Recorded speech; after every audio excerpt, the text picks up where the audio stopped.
അതിനിടയ്ക്ക് വിജയകുമാർ തെയ്യഞ്ചേരി സോങ്സ് ഒരു ഐഡിയ അവിടുന്ന് പറഞ്ഞു. എസ്കെന്റെ സ്ഥിരം സൂക്കേടാണല്ലോ, PPയെ വിളിച്ച് ഒറ്റക്കാലിൽ നിർത്തി ഇടവേളയും പറഞ്ഞങ്ങ് പോവാ. ഒറ്റക്കാലിൽ ഇറങ്ങുക, നമ്മളാ നിൽക്കുക. മാത്രമല്ല ബിപിയുടെ മുഴുവൻ ഗ്ലാമറിലായി ഇറങ്ങിയിട്ടുണ്ട് അല്ലേ ക്രിസ്മസിന്. എനിക്ക് തോന്നുന്നു ഇത് കഴിഞ്ഞ കലാപരിപാടിയും തോന്നുന്നു. ഓക്കെ, അപ്പൊ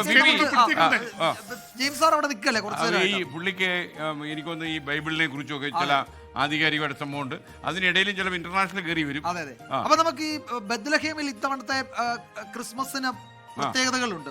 അപ്പൊ ഈ ബത്ലഹേമിൽ കഴിഞ്ഞ കുറച്ച് വർഷങ്ങളായിട്ട് കാര്യമായ ആഘോഷങ്ങളൊന്നും ഉണ്ടായിരുന്നില്ല. പക്ഷെ ഇത്തവണ ചെറുതായിട്ടാണെങ്കിലും ബത്ലഹേമിൽ ആഘോഷങ്ങൾ നടക്കുന്നുണ്ട്. അപ്പോൾ നമുക്ക് ബത്ലഹേമിലെ ക്രിസ്മസിനെ പറ്റി PP ജെയിംസ് സാറിനോട് ചോദിക്കാം.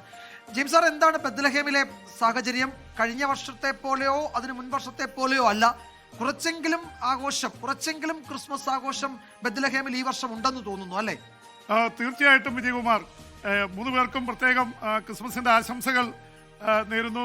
ഈ ബത്ലഹേം ഇപ്പൊ വെസ്റ്റ് ബാങ്കിലാണ്. നമുക്കറിയുന്ന പോലെ പാലസ്തീന്റെ ഭാഗമായിട്ടുള്ള വെസ്റ്റ് ബാങ്ക് ഉണ്ട്, ഗസയുണ്ട് അടക്കമുള്ള പ്രദേശങ്ങളിൽ വെസ്റ്റ് ബാങ്കിലാണ് അതുള്ളത്. അതുകൊണ്ട് കഴിഞ്ഞ 2 വർഷം യുദ്ധമായിരുന്നു.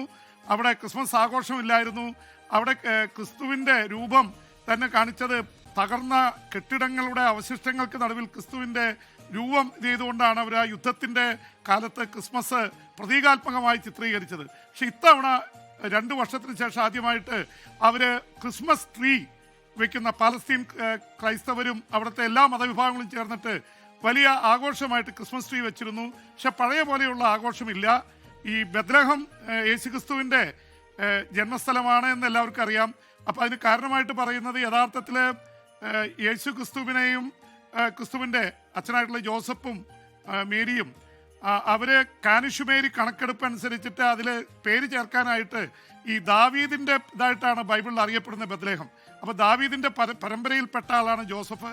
അതുകൊണ്ട് ഈ കാനിഷുമേരി കണക്കെടുപ്പില് പേര് രജിസ്റ്റർ ചെയ്യാൻ വേണ്ടി പോയതാണ്. അവിടെ വെച്ചാണ് അവർക്ക് ഒരു സത്രം പോലും കിട്ടാതെ വന്നു.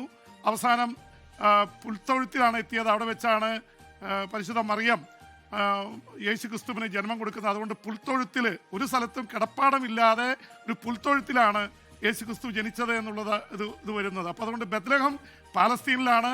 ഒരുപക്ഷെ പാലസ്തീനോട് ഈ ഫ്രാൻസിസ് മാർപ്പാപ്പയൊക്കെ ഇത്രയും സ്നേഹം കാണിക്കുന്നതിന്റെ ഒരു കാരണം അതുകൂടിയാണ്. കാരണം എല്ലാവരും എന്തുകൊണ്ട് ഇസ്രായേലിന്റെ കൂടെ ക്രൈസ്തവ സഭകൾ നിൽക്കുന്നില്ല എന്ന് ചോദിക്കുമ്പോൾ അവിടെ തന്നെ കാണണം.